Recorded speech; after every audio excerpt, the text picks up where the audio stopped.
It was on a dreary night of November that I beheld the accomplishment of my toils. With an anxiety that almost amounted to agony, I collected the instruments of life around me, that I might infuse a spark of being into the lifeless thing that lay at my feet. It was already 1 a.m. The rain pattered dismally against the panes, and my candle was nearly burnt out, when, by the glimmer of the half-extinguished light, I saw the dull yellow eye of the creature open. It breathed hard, and a convulsive motion agitated its limbs.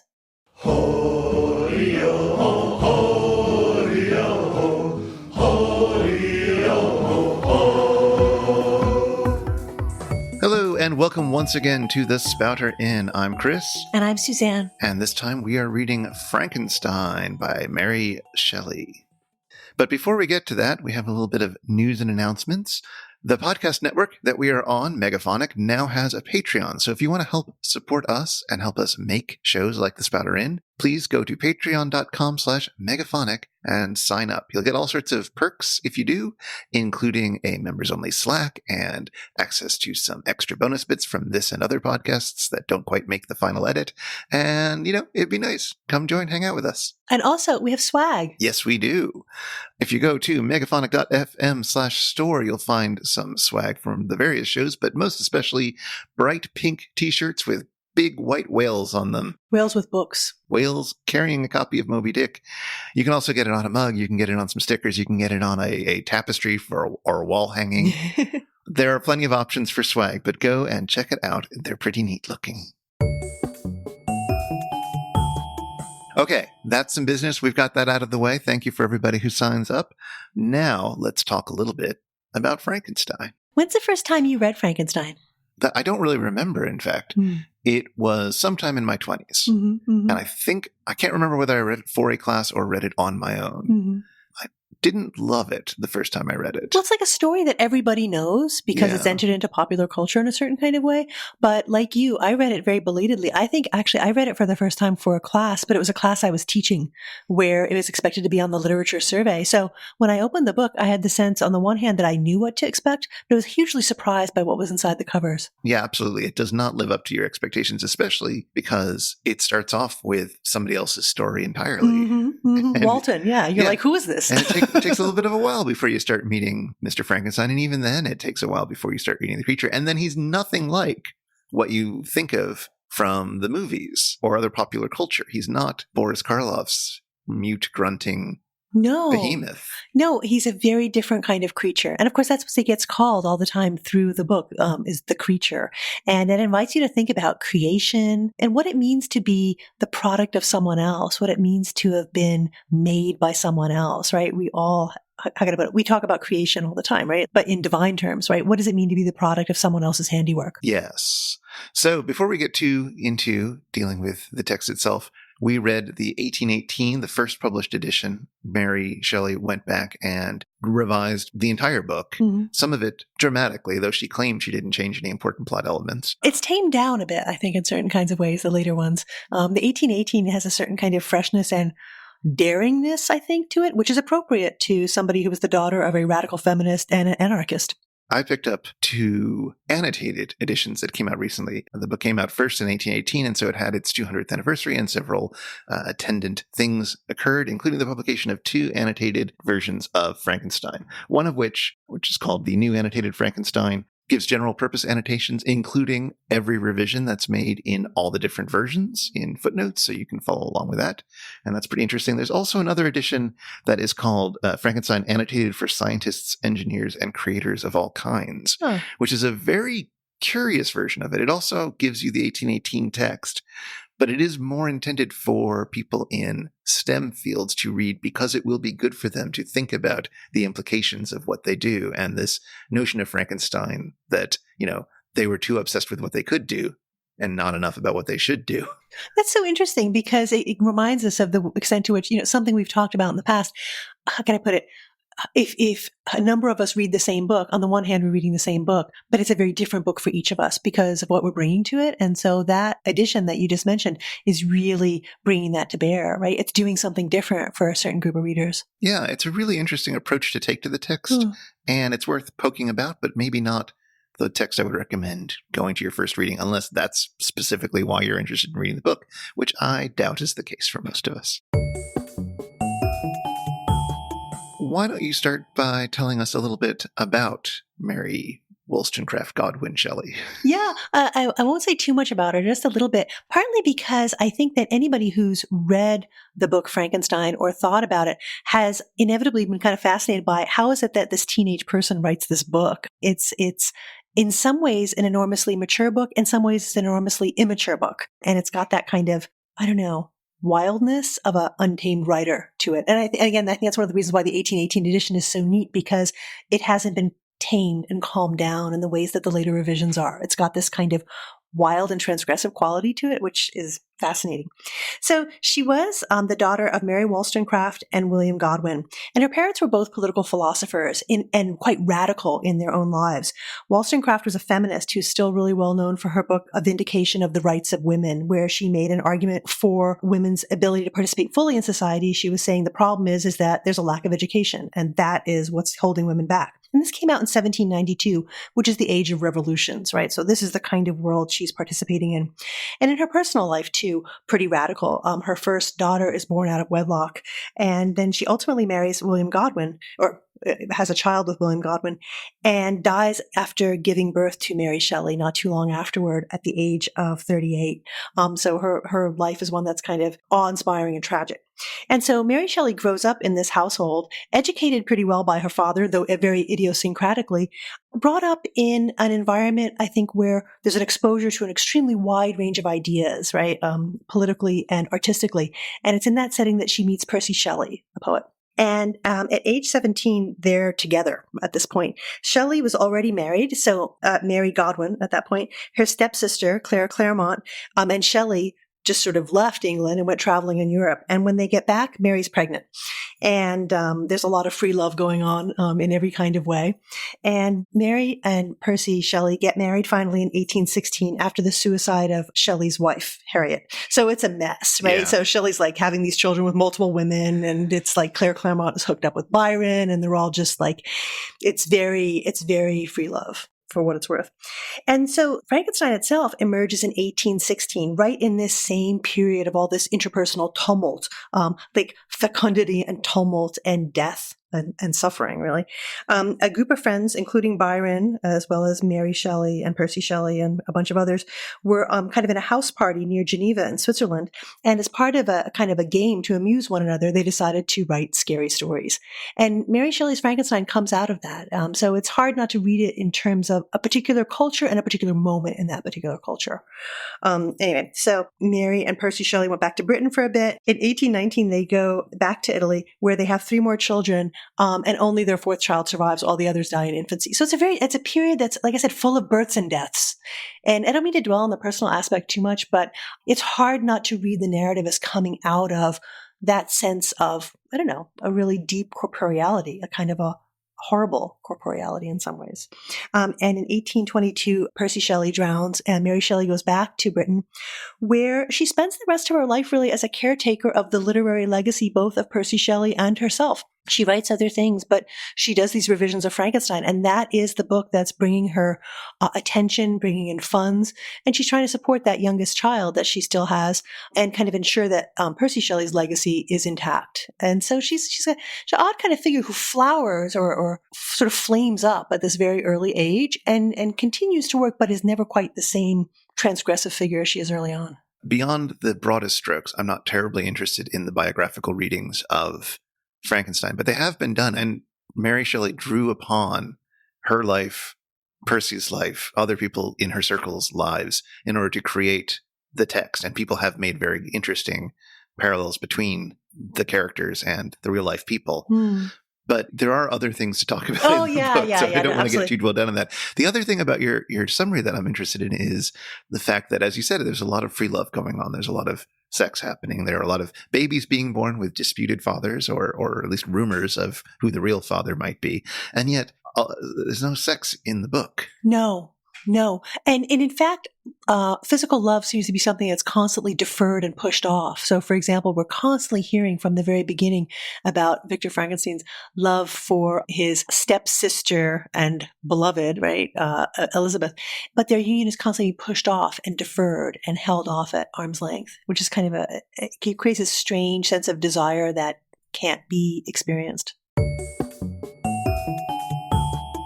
Well, I imagine we'll talk about that in a moment, but let's start with talking about what the plot of the novel is. Yeah, and I wonder if it's good in approaching the plot to just say a word about how it's all shaped, because it's a nested narrative. It's tales within tales within tales. The outermost story isn't about Frankenstein at all. At first, it is about an explorer named Walton who is trying to get to the North Pole, basically, and is writing letters to his sister back in England about it. And he encounters first the creature and then picks up onto his boat Frankenstein. Victor Frankenstein, the scientist, the main character. Who tells the story. Who then tells the story that makes up the rest of the book. But in the middle of this text, after Frankenstein has created the creature and the creature runs away, eventually he does re-encounter the creature and the creature tells him his story. Mm-hmm. And this is the middle of the book. This is the literal center of the book, is the creature's story for about a third of the book's length, told in the creature's voice.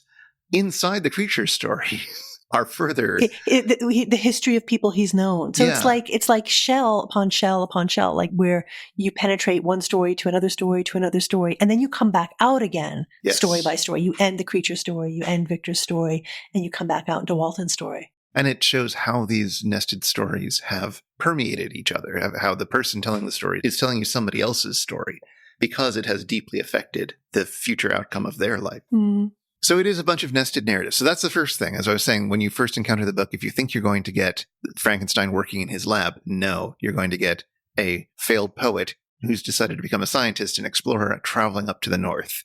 And you think, what is that about? So we talked a little bit about the ways in which the narrative is nested. We start with Walton's explorations, and then we move into Victor's own story of his monstrous creation. And on the one hand, these are totally different kinds of stories. One that's an explorer's ventures into the far north. Another story that's about a young man who learns all about science and makes this monstrous being. But they're very similar stories in the sense they're both trying to push the boundaries of what mankind is capable of, go farther beyond what anyone's done before. And the language they use is very similar. They want to penetrate the secrets of nature. And this idea of pushing beyond, going as far as you can, is the thing that kind of unites these different parts of the narrative. So Victor goes to Ingolstadt in Germany to take up formal study, and he learns all the scientific knowledge he can, all the experimental abilities he can develop. He develops them, and he decides he's going to bring a creature to life. But in order to do that, to make the work easy, he's going to make a creature that's of larger stature than usual. So he gets bits and pieces of bodies. So this is the story that everyone is familiar with from a million retellings. And he says he gets his materials from mortuaries and also slaughterhouses, which is a very creepy moment, right? Because it tells us what? That he is made of animals as well as human. Right. So we're invited to think about the human. Is this a superhuman? Is it a subhuman? Is it not really quite human? Mary Shelley doesn't tell us the answer to that question, but we're invited to think about it from very early on. And part of the fecundity of the story comes from that ambivalence. Anyways, so Victor brings this creature to life, and he's been so excited and so thrilled about his undertaking right up until that moment. And then as soon as it comes alive, the fury, the fever of doing the work fades away, and he suddenly sees the end product. Mm-hmm. And as many creative people have seen when their product is finally done, they hate it. It's horrible. It's hideous. It's all malformed. It's all disgusting. It's dripping. It's oozy. It's yellow. It's gross.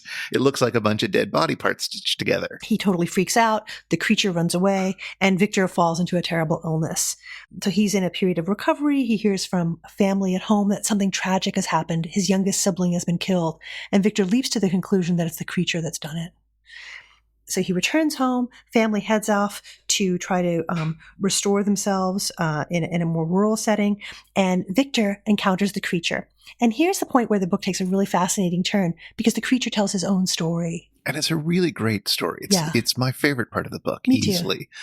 Because this is about the creature learning about the world. He wakes up with a haze of a confusion of sensations. He has no idea what's going on, how to interpret anything. He has been born a full-grown person, but without any context for anything that's going on. He has to learn the difference between light and dark. It's instinct that tells him to cover himself with some clothing that he finds lying about. He feels hunger, so he tries to find something to eat. It's all instinct at that stage. And he runs away from the laboratory that he was created in, just panicked, and eventually starts observing the world and figuring out how the world is operating on his own.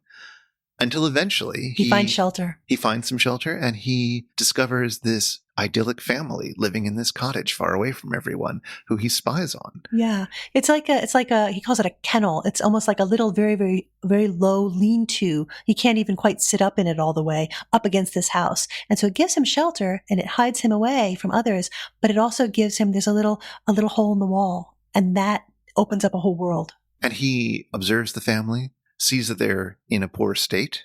He starts doing work for the family under the cover of darkness. He brings them wood. Yeah, he leaves wood at the door. They wake up. Oh, I don't have to chop the wood anymore. I can do something else. So the family consists of an older blind father and a young woman and a young man. And then eventually the man's bride joins them. He is studying the family and he learns language from them. Yeah, and I find that part so moving. We hear about sound a great deal in this part of the narrative, right? He's watching them, but he's also hearing. First, he hears music, and he doesn't know that it's music. It's sounds that produce a certain kind of feeling in him. And then he hears sounds that are more monotonous, that the adult son is speaking. And the creature says, I realize later on he must have been reading aloud. And then he realizes that there's speech that's happening between them, right? Something is being made to happen by that.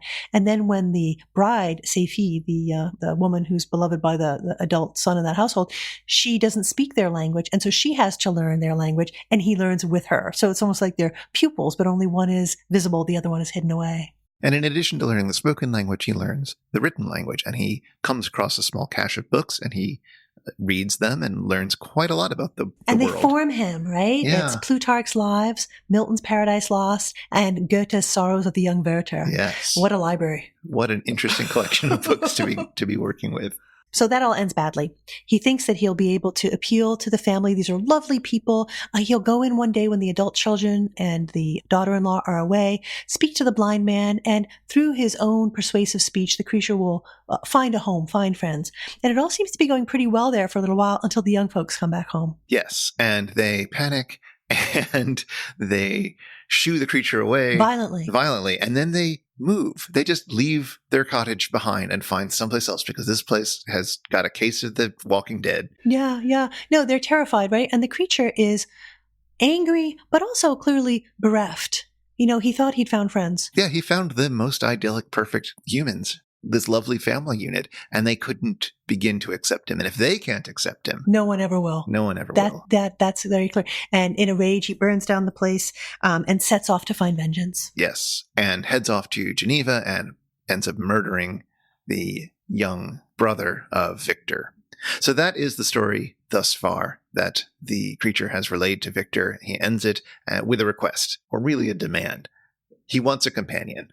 He wants someone who is not going to be repulsed by him. And therefore he would like Victor to create a female that he could run off with, not bother the rest of humanity with. He promises he's going to just leave all of the human world behind and be with his companion. His last words of his story are, "This being you must create." So he's demanding that his creator continue and complete the task. And Victor doesn't want to do this, because what would happen if they had monstrous progeny? They would be much more powerful than normal humans. They would destroy humanity. It would be very terrible. So he tries to refuse. And the creature threatens him that he will be there on his wedding night. Mm-hmm. And then that sense of anticipation, what will happen, right? What will happen at that occasion is what kind of drives the last parts of the narrative. And indeed, what happens is Victor and Elizabeth get married, and on their wedding night, while Victor is worrying about whether the creature will show up, he sends Elizabeth off to bed, and then he hears a terrible scream from the bedroom. She's murdered in the wedding bed by the creature. Now it's Victor that wants vengeance. Where the creature has been driven up till now by this desire to make others suffer in the way he's suffered, now Victor takes on that role. And that kind of parallelism in the ways in which the two of them relate to one another is something that happens over and over again throughout the narrative. One of the ways this shows up really beautifully is that both Victor and the creature are said to bear a hell within them. That is, to have this kind of hellish torment that drives them onward. And that's an allusion to something we were talking about not too long ago, Satan talking about having hell within him back in Milton's Paradise Lost, right? So they're in some ways they're opposites, right? The creator and the creation, but in some ways they're almost inhabit the same position in being tormented. Yeah, and they're both reduced. They're both reduced into nothing but this drive for vengeance. Mm-hmm. They're worlds of friends and family and possibility and appreciation of the beauty of the world, have just collapsed. It is now nothing but vengeance will drive them, and it will be the ruin of both of them. The creature kills off the rest of Victor's family. Victor chases the creature to the far north, which is where he finally encounters Walton, the explorer that we started the novel with. And tries to persuade Walton to take his place, right? To sort of take on the task of pursuing and destroying the creature. And so you can see how the mad desire, right, this kind of hatred, it infects one person after another. Yeah, the entire novel so far basically has been an attempt to persuade somebody else to reduce their lives to this vengeance-filled state. Victor dies shortly after he's been picked up by Walton, and a few days later, Walton goes into the room where the body is being kept and finds the creature there. Who feels sad. Who's weeping over his creator's body, and turns to Walton and says, "My vengeance is now complete." And he heads off onto an ice floe to head to the north. To immolate himself. To immolate himself on a funeral pyre. Yeah, like a phoenix. No, I mean, I think so, right? On the one hand, it's a kind of self-destruction. It's this sublime extreme. It's the Arctic North. It's incredibly cold and icy, but it's going to also be a funeral pyre, right? That's meant to be paradoxical.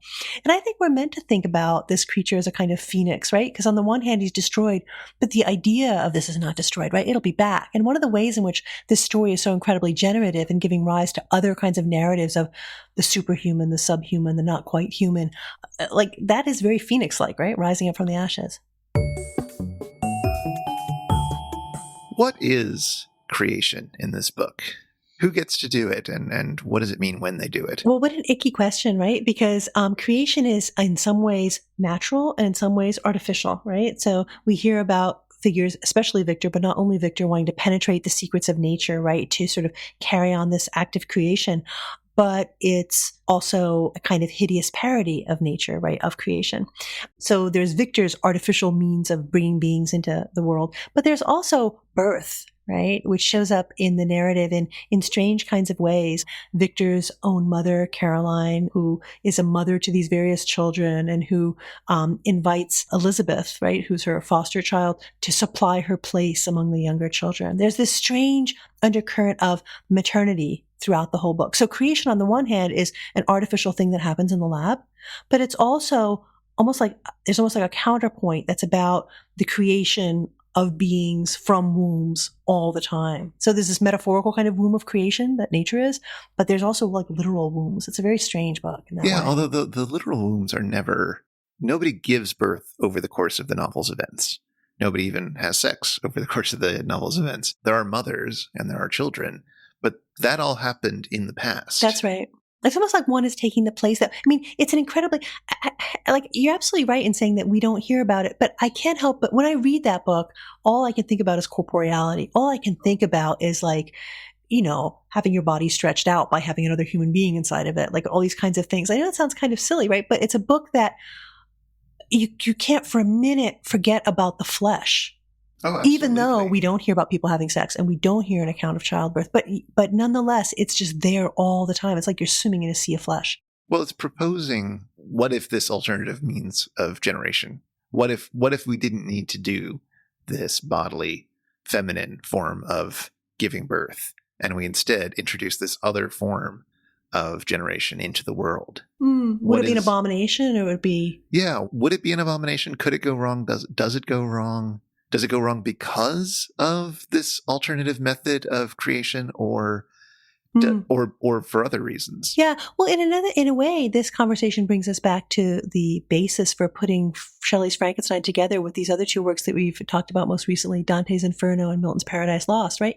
There's clearly evil in this book, right? There's hatred, there's vengeance, there's destruction, there's death, there's mutilation, there's all these things, right? But who is evil? Who is bad in this book, right? I mean, if you just saw a couple of the, you know, most cliched Frankenstein movie adaptations, right? You'd be like, oh, the monster, right? He's never called the monster in the book. He's called the creature, right? And as you said, you know, when we hear the creature's own story, you and I both feel like that is a compelling narrative, right? Clearly he does bad things, but why does he do these evil things? Is it because of his monstrous nature, because of how he's been made? Is he inevitably destined to be evil, to do bad things? Or is it a lack of nurture? Was it that his creator turned his back on him? Was he made evil by neglect, by bad parenting, so to speak, by Victor, by being rejected by the by the de Lacy family.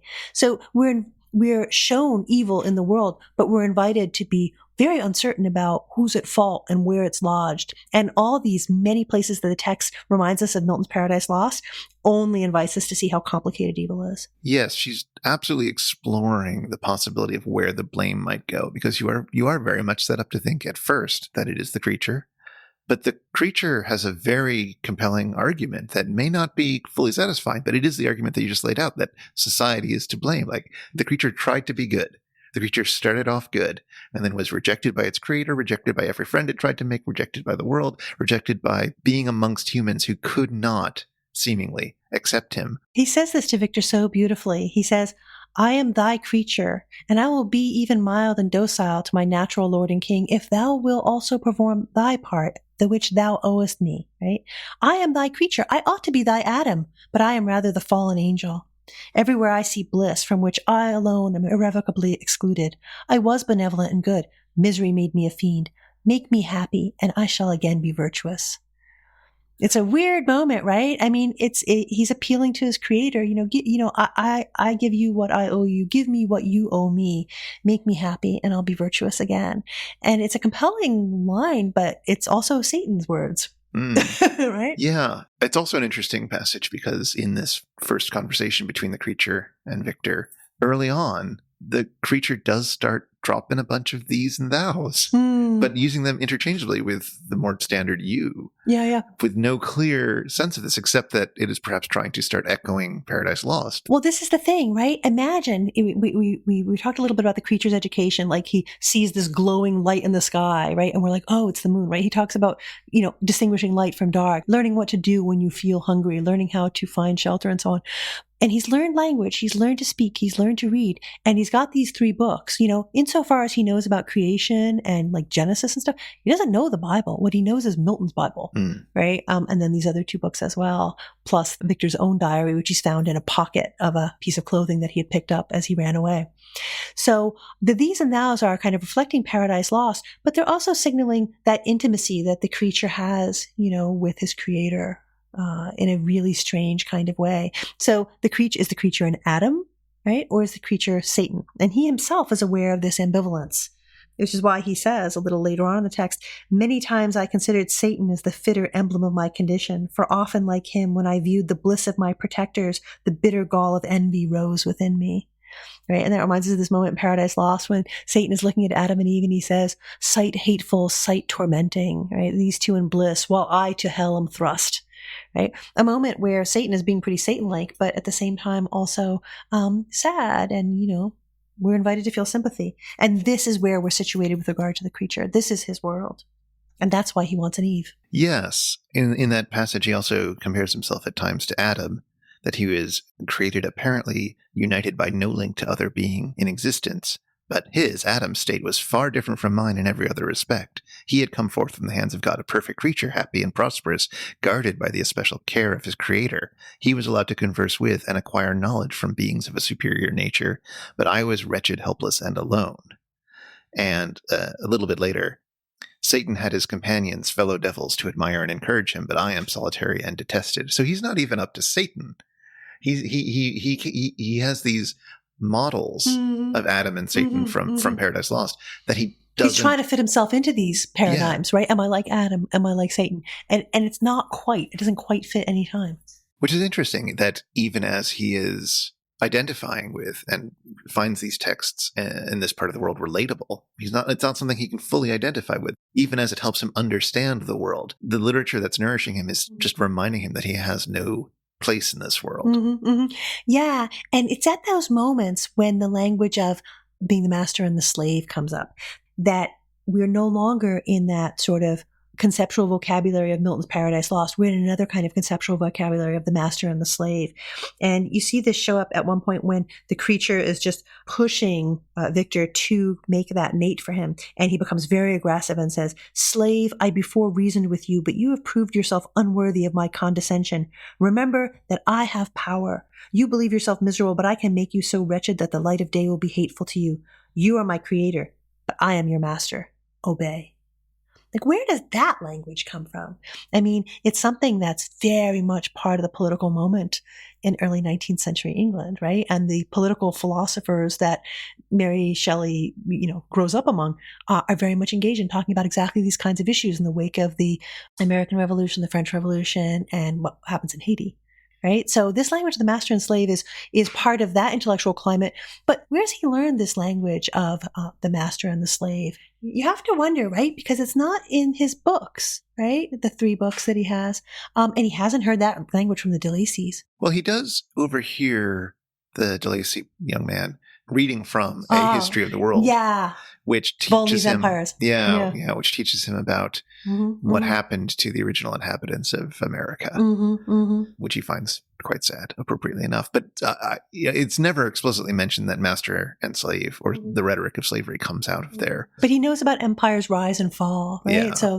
So that has to be part of the context. But it's really powerful, right? That's a kind of a limit moment. This question of who, the relation of creator and creature. How does that map onto the master-slave relationship? There's also been some interesting work done by scholars looking at how Mary Shelley and people who adapted Frankenstein afterwards used very racialized language to depict the creature. And I'm not enough of an expert to go into this, but we'll have some links in the show notes for more reading about this. But basically, there is some problematic work at play there. Well, this whole question of how defining the human maps onto racialization, right? I mean, that's very much part of that historical moment. And thinking about the ways in which the novel emerges from ways of thinking about race in the early 19th century and the ways in which it plays out in contemporary culture, right? That's very different, but there's a continuity there that's worth thinking about more fully. There's a lot of discussion of landscape in this novel. We start up in the north with Walton's letters, but then we get all these other kinds of landscapes as well. So one of the most interesting and telling moments where landscapes come up for me is after Victor has agreed to create the bride. He ends up going on a sort of a grand tour with his friend Clerval in order to get to England, in order to find some research that will help him. But they're going through all of this magnificent parts of the world, and Clerval is enraptured by all of it and is constantly seeing these mountains and these forests and these different landscapes, enthralled by them and experiencing the sublime of them. Whereas Victor, being overwhelmed by what he needs to do and what he has done. The hell within him. The hell within him cannot appreciate any of this. So you have these passages which are just descriptions of somebody else being overwhelmed and described in a way that is meant to somewhat evoke this feeling of the sublime in the reader, but where the character that this is all focalized through doesn't feel any of it. And it's paradoxical, right? Because earlier in the novel, we know he's capable of appreciating what gets called sublime beauty of this landscape. So, for example, at one point when he's traveling in sort of the remote regions of Switzerland, right, in the Alps, there's this beautiful passage. He says how, as we ascended still higher, the valley assumed a more magnificent and astonishing character. Ruined castles hanging on the precipices of piney mountains, the impetuous Arve, and cottages every here and there peeping forth from among the trees formed a scene of singular beauty, but it was augmented and rendered sublime by the mighty Alps, whose white and shining pyramids and domes towered above all, as belonging to another earth, the habitations of another race of beings. It's such an eerie moment, I think, right? It's him appreciating a landscape, right? But it's not, how can I put it? It's almost 2 landscapes. There's this landscape that has the cute little cottages, the ruined castles, and that's beautiful. But there's this second world almost that makes it sublime, right? It takes it to another level. And they're natural features, but they're described by artificial terms, as if they were pyramids and domes, right? So that's a strange kind of uncanny quality, almost like they're the remains of giants who had come before. And that's how he puts it, right? Belonging to another earth, the habitations of another race of beings. It's almost like there's this other world, this immanent world that's hidden in these extreme natural locations. This phrase we talked about earlier, penetrating the secrets of nature, the thing that Walton wants to do by exploring the far Arctic, and the thing that Victor wants to do by his monstrous creation. These are places where that door to another world kind of exists, this other race of beings, this alternative to the world we live in. And so landscape on the one hand is beautiful and nice, but it's also like, I don't know, another dimension in this book. Yeah, there are people who know much more about this sense of how the sublime is interpreted than I do. There's a lot to say about that. There's a lot that I am not at all an expert on. But I think one of the interesting things about this is that you have this sense of scale, this overwhelming scale of the mountains he's describing, and therefore trying to imagine a creature that is commensurate with it. Yeah, that's it. Like this landscape is designed for someone, or what would be the sort of beast that could fit in this landscape. Who would be native to that? Yeah. That's it. That's it. And that might be inspiring him to create this more than human creature made out of more than just human parts. I also think about how when the creature is first traveling, as we were saying, he's also just filled with what seems like that similar sense of the sublime of the world. Every experience is very new to him, and everything is just full of wonder, at least at first. Yeah, I don't know if that's quite the same thing as the sublime, but wonder, certainly wonder, right? Because he's like a tabula rasa, right? Like everything is new to him. Like you said before, he's in an adult body, but he's the mind of an infant, right? So everything is fresh, everything is new. Yes, and everything is just ringing out with possibility and excitement. Yeah. And then, of course, for both of them, that all just disappears. Yeah, they just cannot engage with the world that way. And even when they're in the far north, when they're in this incredibly dramatic landscape, which Walton had been enthusing about as he was first discovering it, but you have these two people who are so narrow-minded in their search for vengeance that they can't enjoy or take in. They can't even see the landscape that they're in. Their interior landscape has blinded them to everything else. Exactly. And so when Victor arrives on Walton's ship, he asks, where are you going? And he wants to make sure that they're heading north, because otherwise he's just going to get back on that ice floe and hope for the best. Because the outside world and its inhumane, inhospitable conditions mean nothing to him. He's just ignoring all that and trudging forward after his goal. Yeah. I mean, it's a weird thing because like the whole last parts of the book, I mean, they're absorbing in the sense that like you kind of know where this journey is going, this journey of vengeance. It's mutually assured destruction. You know it's all going to end that way. And so I always feel that the parts of the book that, not that they're the real ending, but they're almost like the meatiest and most substantial parts of the narrative are the creature's account of his own formation, of his own life, of his learning, especially learning as he's in that little lean-to attached to the walls of the DeLacy house. There seems to be all this potentiality embedded in there. There's this one passage, and I don't even quite know why I find it so fascinating, which is about his learning of language, which I find absolutely absorbing. He says this, the creature says, their pronunciation was quick, and the words they uttered, not having any apparent connection with visible objects, I was unable to discover any clue by which I could unravel the mystery of their reference. But, over time, he says, I discovered the names that were given to some of the most familiar objects of discourse. I learned and applied the words fire, milk, bread, and wood. I learned also the names of the cottagers themselves. The youth and his companion had each of them several names, but the old man had only one, which was father. The girl was called sister, or Agatha, and the youth Felix, brother, or son. I cannot describe the delight I felt when I learned the ideas appropriated to each of these sounds and was able to pronounce them. I distinguished several other words without being able as yet to understand or apply them, such as good, clearest, unhappy. I just find that so fascinating, right? Because that's the learning of language. I've never seen that described in such a vivid way before. You don't often have adults learning language, not a new language, but learning language and that description of it. Because it's said to be the case that if you miss that window, that developmental window, right, you can't acquire full syntax, right? What But I don't know whether that was known yet. No. When this was written. It may have been, but no. But not the way that we know it now. And so I think what fascinates me about that passage is the ways in which he's finding meaning in the world. He's attaching meaning to objects. It's this moment of coming into being that seems so profound, and it's so different from the moment of coming into being in physical terms in the lab. This is almost like, I don't know, it's almost like another creation, right? Where he's coming into being as a person, as a person, right? Yeah. Who can speak, who can engage. And that's why the words that he says, I didn't quite understand yet, right? But I could tell, I could distinguish them, but I couldn't yet understand or apply them. Good, clearest, unhappy. Yeah. Why those words? Well, but of course, he's saying this after he has already mastered the language and while he is talking to his creator, trying to convince him of it. So they're very carefully rhetorically chosen words, What is good? Who is unhappy?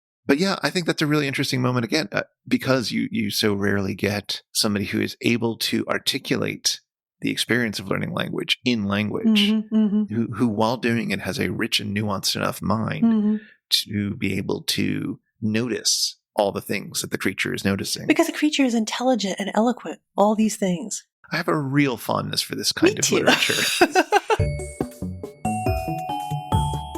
And another one that seems to really resonate is when late in the narrative, Victor is pursuing the creature into the north, right? And on the one hand, the creature is running away, but he's also perpetrating the chase. Victor says to Walton, sometimes he left marks in writing on the barks of the trees or cut in stone that guided me and instigated my fury.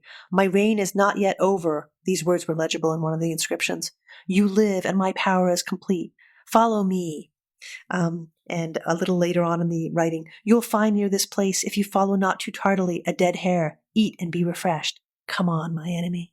So it's a strange, I don't know, it's almost like an animal chasing its tail, right? I mean, there are two, the creator and the created, but they're also kind of one. They're locked in this circle.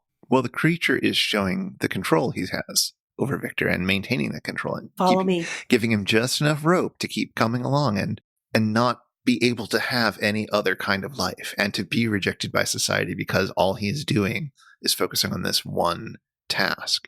So he's trying to render his creator in the same state that he has been rendered into, as disconnected entirely from any companionship or comfort. Well, he's taking him onto his own turf in some sense, right? He says, I don't mind this land of ice and snow, right?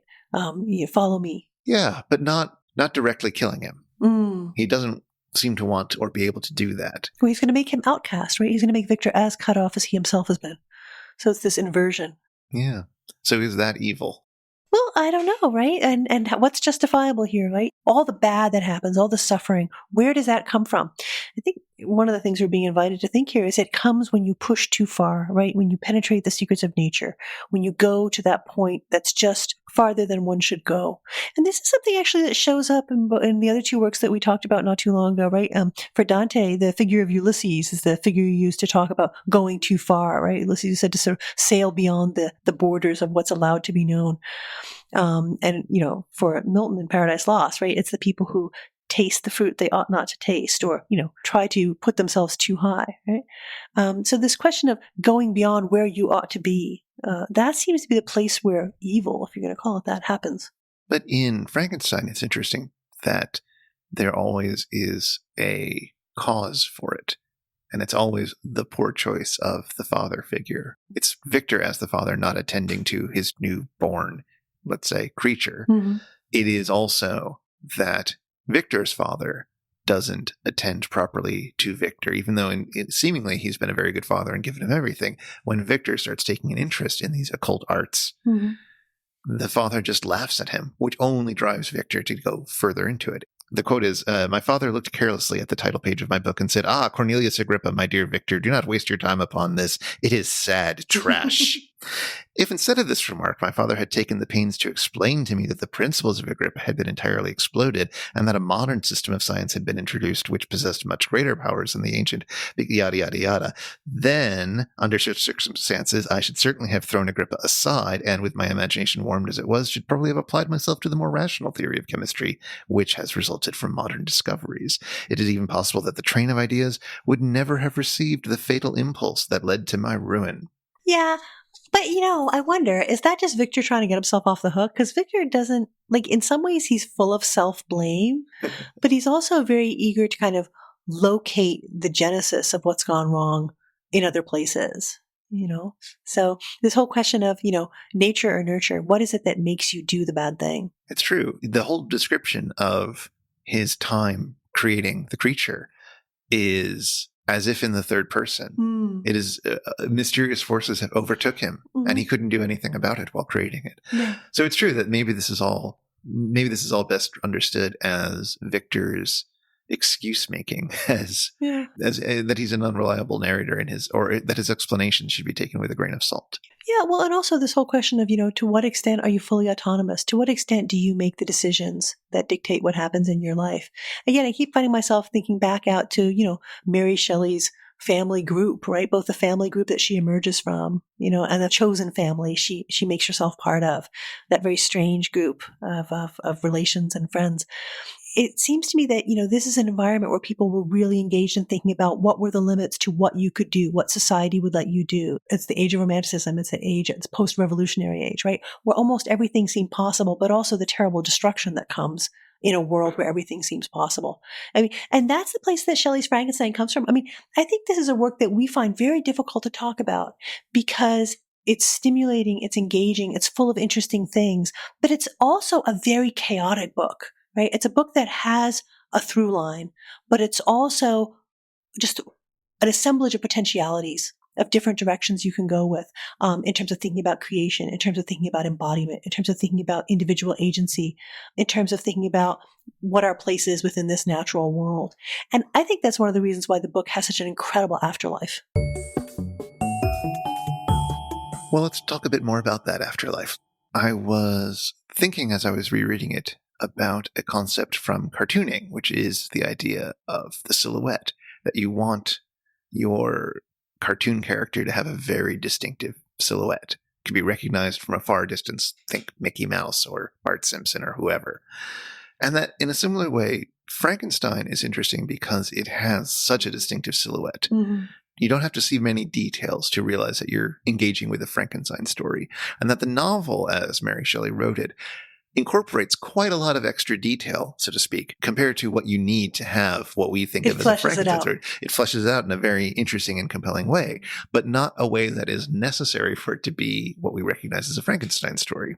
So I think unlike something like Paradise Lost, which is interesting because it's so rich and you can just keep diving into what's going on with its characters and its theology and so forth. Like there is that to Frankenstein, the novel. But it's also very simple. But yeah, in a bigger sense, it's a text that encourages you to work with it, to create something else with its ideas, to find something in it that you want to apply to some other circumstance than the circumstances that she was applying it to, and run with it. Yeah, it makes you think. It makes you think about other things. Like for me, when I'm reading this book, one of the things that I think about all the time is mothers. Right, and maternity, and I know this isn't an episode of childbirth, but it stands out in my mind tremendously.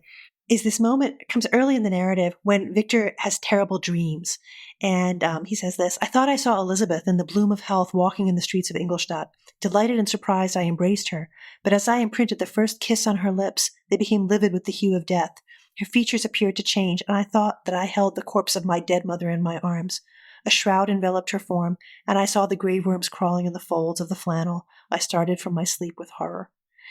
And so there's moments like this, right, that invite you to have the shock of recognition and horror, right? And part of it's just this horror genre, right, which again is emerging in the 19th century, right?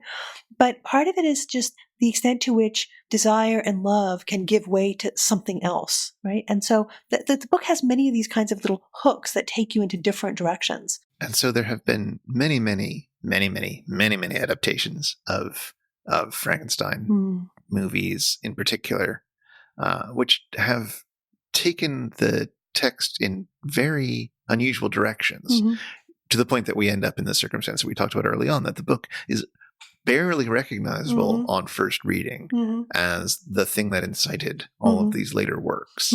Because those works tend not to give a whole lot of emotional space to the creature. Right? Whereas the book gives a tremendous amount of emotional space to the creature. Yes. And it's interesting to think about whether that is partially because it's very hard to show that on film. And so many of these are films, and they're often being inspired by the Boris Karloff 1930s film. But it seems like it would be very hard to do what we're talking about as our favorite part of the book, the section where the creature learns about the world and interrogates himself and learns language and just watches this lovely family. Because there's this gap between how he appears to others and what he is inside. And how do you make that visible? Right. And you don't want just the sort of narration that doesn't work nearly as well in a movie context. Although I wonder if anybody has really tried that. I'm not enough of an expert to say whether that's been done. Well, and the other thing the book has powerfully given rise to, and this is not in the Frankenstein adaptations per se, but it plays this huge role in are thinking about the other than human, right? The superhuman, the subhuman, the different from human, the cyborg, all these different kinds of creatures that have life, right? Or who are creatures, but are not human, or Right. are human in some way and not in others, right? So whether we're talking about film or novels, right? Mary Shelley's novel played a huge role in influencing that line of thinking as well. That's actually another interesting connection between all three of these books that we've been talking about under the rubric of evil, but they each deal with creatures that are not quite human, no. And it's interesting to think about the ways in which the not human angels of Paradise Lost or the not human beasts, the Geryon and the other creatures in the Inferno are different from this more human, but still decidedly not human creature of Frankenstein. Yeah. What is the reason why, when we're dealing with the not quite human or the different from human, that's the place where that conversation about evil happens? One of the interesting things about them being not quite human is that one of the fears that Victor has about what would happen if he did make a companion, a bride for the creature, is that they would be able to reproduce sexually and populate the earth. That's the thing that's most terrifying to him. Yeah. It's a potential that lies within standard reproduction or a more typical form of reproduction. It's interesting to imagine that he has created these creatures such that they could reproduce, that he can't imagine creating a female creature that couldn't reproduce. Yeah, I don't know. The creation of the counterpart for the creature, right? This female companion for the creature is playing out on a few different levels, right? What the creature is longing for, and this is what he says explicitly to Victor, is a companion. You know, the world that the creature knows is the world of Milton's Eden, right? Where Adam is, in some sense, humanity is completed, right? When it's both male and female, right? The creation of humanity is completed in being male and female. And so that's the world that the creature longs to belong to, right? He wants to be an Adam and he wants an Eve, right? So there's that level, but fecundity, right? Engendering a race of monstrous creatures. This is not something that the creature himself talks about. This is the thing that Victor fears. Victor and the creature have very different visions of what a counterpart, a bride, would mean, right? For Victor, I think the terror is very much aligned with his own sensations around his own marriage, right? His own union with Elizabeth Lavenza. Well, we should probably start wrapping up. Is there anything else about evil that we've come to think about with these three texts? Well, I don't have anything else to bring up around evil, but one thing that was in my mind the last little while is thinking about women writers. You remember we did a cluster of works by women writers, and here we've been talking about Mary Shelley's own domestic environment and the ways in which that forms a kind of a backdrop to some of the issues that we see play out in the narrative. Right? She's said to have, when she was first with Shelley, they would meet secretly supposedly in the graveyard where her mother was buried, right? And like, there's all these like creepy autobiographical details that you see crop up all the time. And it makes me wonder, when we think about women writers, why is it easy to bring their autobiography to bear in thinking about them? Why is it easy to think about embodiment, corporeality? I mean, in part, this is for good reasons, right? The kinds of environment that Mary Shelley was brought up in, right? Like what happened with her, the person her mother was and the fate her mother suffered, right? Dying in childbirth with Mary herself, right? That leaves a certain kind of mark.